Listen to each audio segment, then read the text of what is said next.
kami dito, pumunta lang dito dahil nireklamo natin justice, justice system natin na bulok mo. Yes. Kaya kami nandito. Malamo. Walang ayuda. Cotabato City, shoutout, bring him home. Allahu Akbar.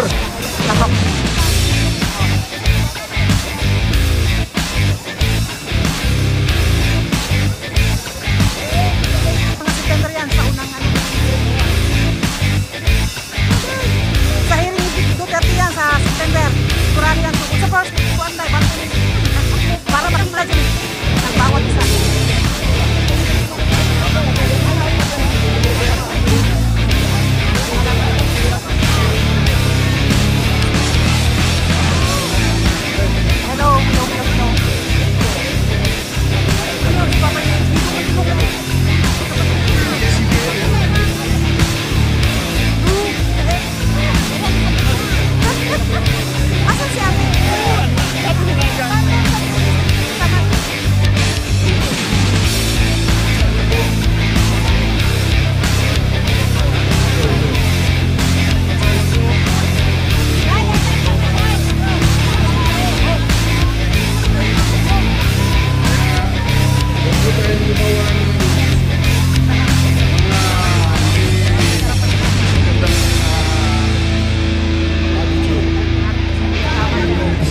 Kalma lang tayo, katulad ni Tatay Digong. Kalma lang kayo.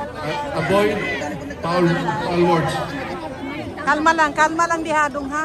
Kalma ka lang diha ha. Ay, oo, okay lang. Masid-masid lang ako. Masid-masid ka lang. Wag.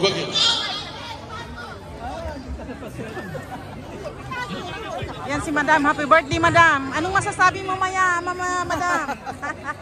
Sasalita tayo. Magsasalita yan.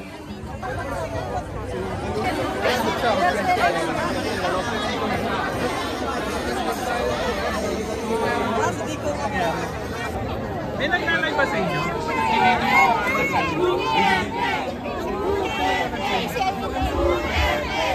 Duterte! Duterte! Duterte! Duterte! Duterte! Duterte!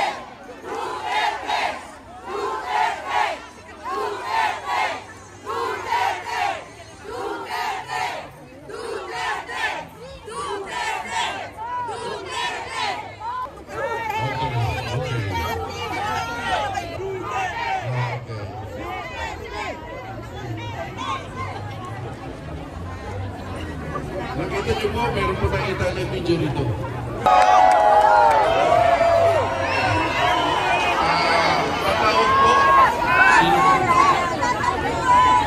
Patawag po ako na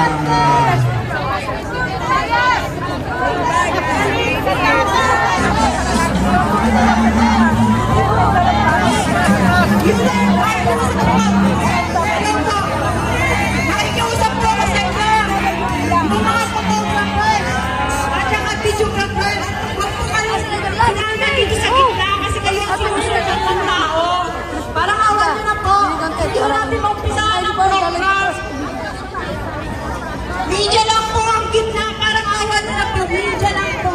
Media, SMNI. At saka po yung Italian na media po natin. Bilog. Atras. Cooperate. Please, alam ko maraming wala nang mapasok dito, wala nang apat yan.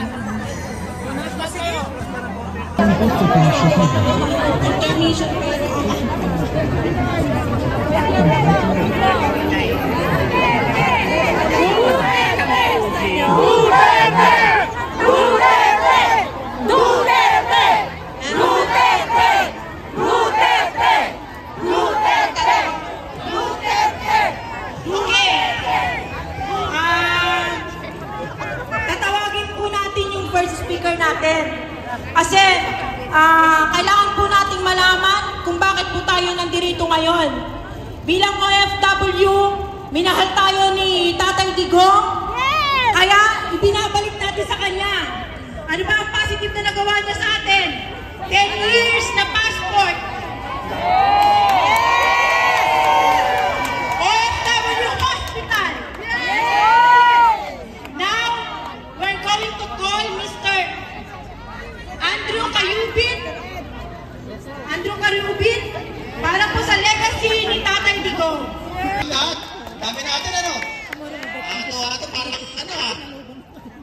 Para lang ulit kaya?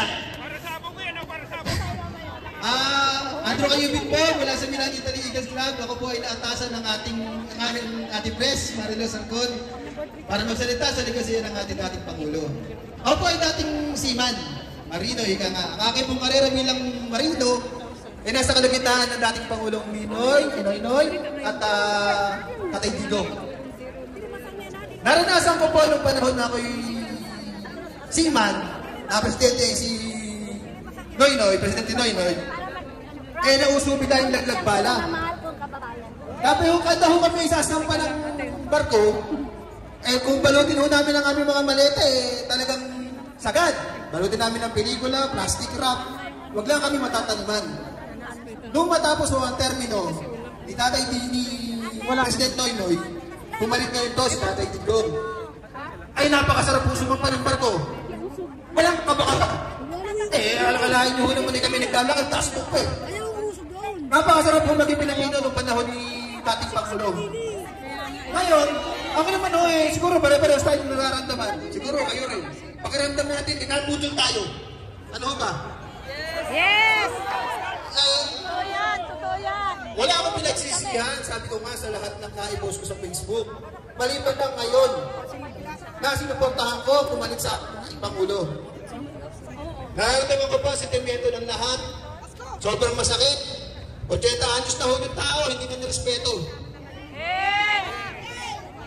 Eh, hindi ko naman ho alam ang due process na kanilang sinasabi, pero para sa akin ho, para pakawalan mo ang tao ng Pilipinas. Ibigay mo sa ibang bansa, parang hindi ko wala kayang tanggapin. Hindi ho ba? Saan ho ba kayo nakakita nakatuto ka na sa Pilipinas, ibibigay ka pa sa ibang bansa? Bago ito ka pa nilitisin. Hindi ho kayang lunukin, hindi ho kayang tanggapin. Kaya ho siguro tayo nandito para magbigay ng ating mga sentimiento at suporta. Maraming salamat po bilang OFW sa Terry. Salamat po po! Maraming salamat sa Ines.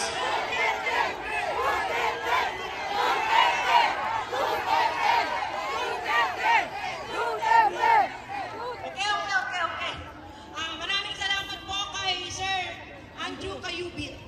For the next part, kailangan po natin ng intermission kasi baka mawalan po kayo ng boses.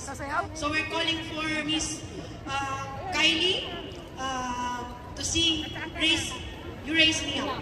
Cameraman. For your information, You Raise Me Up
Reality show.